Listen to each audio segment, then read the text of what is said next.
In this video, I discuss about the determination of wind speed at effective stack height, that is UH, in the Gaussian Plume equation. We just recap the equation once more.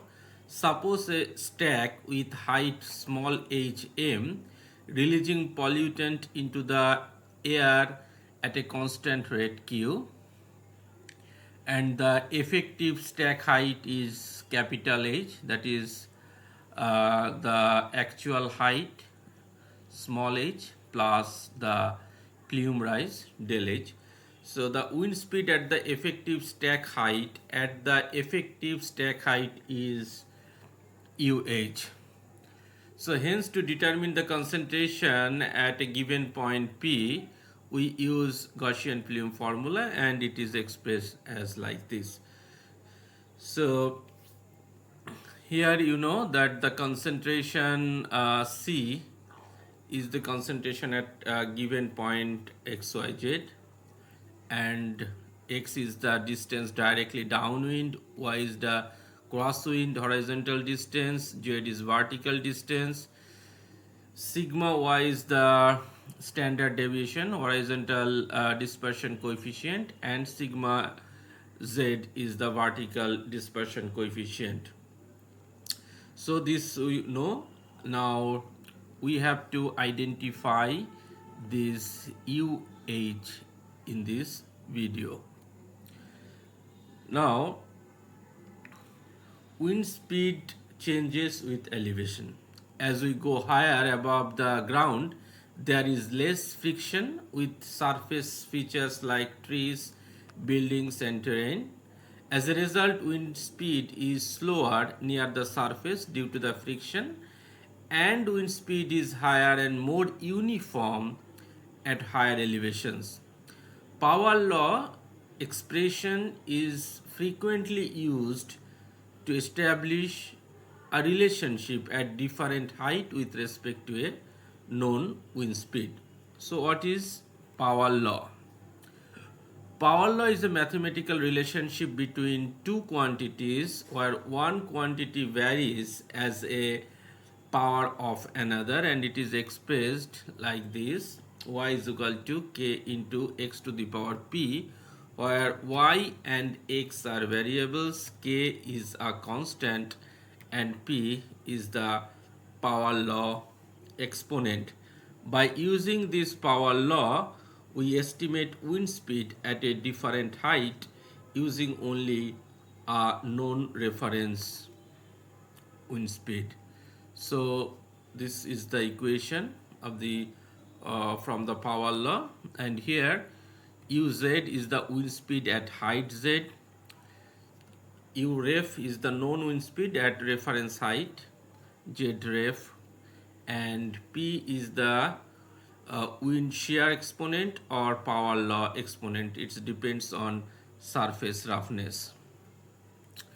Now the wind speed UH used in the above equation is the wind speed at the stack height. Usually wind speed is measured with an anemometer that is set up at a height of 10 meter above the ground. The power law expression is a relationship between the wind speed at the anemometer height and wind speed at the effective stack height, which is less than a few hundred meters above the ground. So this is the revised equation, and here you know that UH is the wind speed at elevation, which we have to identify.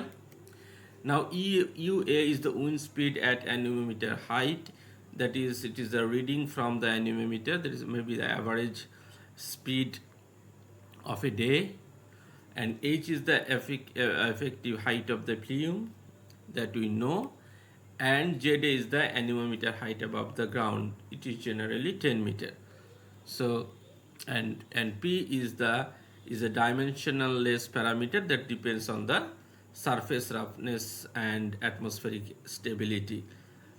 So this is the formula. So we have to determine the value of P. If we know P, the value of P, then everything is set. We go for example. In order to calculate values of wind profile exponent P, we need to know about the atmospheric stability at the site of the emission. The most commonly used classification of atmospheric stability was developed by Pasquill and Gifford. They defined 6 classes from A, B, C, D, E, F, and A is the most unstable class, D is neutral atmosphere, and F is the most stable class. According to the recommendation of United States Environmental Protection Agency, the value of P for rough terrain in the vicinity of the anemometer are like that A is very unstable and exponent is 0.5. You can see D is neutral, that is P is 0.25. E is slightly stable, that is 0.4, and F is very stable, is 0.6. Now the lower P means less increase in wind speed with height, that is for typically in unstable layer, and higher P means more increase in wind speed with height. And if for a smooth terrain such as flat fields or near water bodies, then the value of P of the table should be multiplied by 0.6. So in case of maybe in rural area, this will be multiplied by 0.6 bits based on the stability class. Means from the value of stability class for A, then for rural area or in flat plains, this would be is 0.15 into 0.6. Now we go for some example. Suppose an anemometer at height of 10 meter above the ground measures wind speed at 2.5 meter per second. Estimate the wind speed at elevation of 300 meter in rough terrain if the atmosphere is slightly unstable. So our formula is like this. Now we know the H, we know the anemometer height, we know the wind speed, that is UA. Now we have to identify only P. So in the example it is written that it is slightly unstable. So slightly unstable, that means P is 0.2. So if I use the values like this, and then the wind speed at 300 meter will be 4.9 meter per second. We go for another example. A coal-fired power plant in smooth flat rural area emits sulfur dioxide from a stack with height 75 meter. Plume rise is 15 meter. Wind speed is measured at 10 meter, height is 7 meter per second. The weather is overcast, and calculate the wind speed at effective height of the stack. So the formula is same. Here H is 75 plus 15, that is actual stack height, and plume rise is 90 H. ZA is, you know, it is 10 meter, and UA is 7. So we have to identify P here. So the overcast condition, so it is class is D, that is neutral.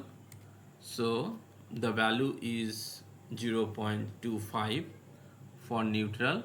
Now as it is a rural smooth flat rural area, then we have to multiply 0.25 into 6, that is 0.15.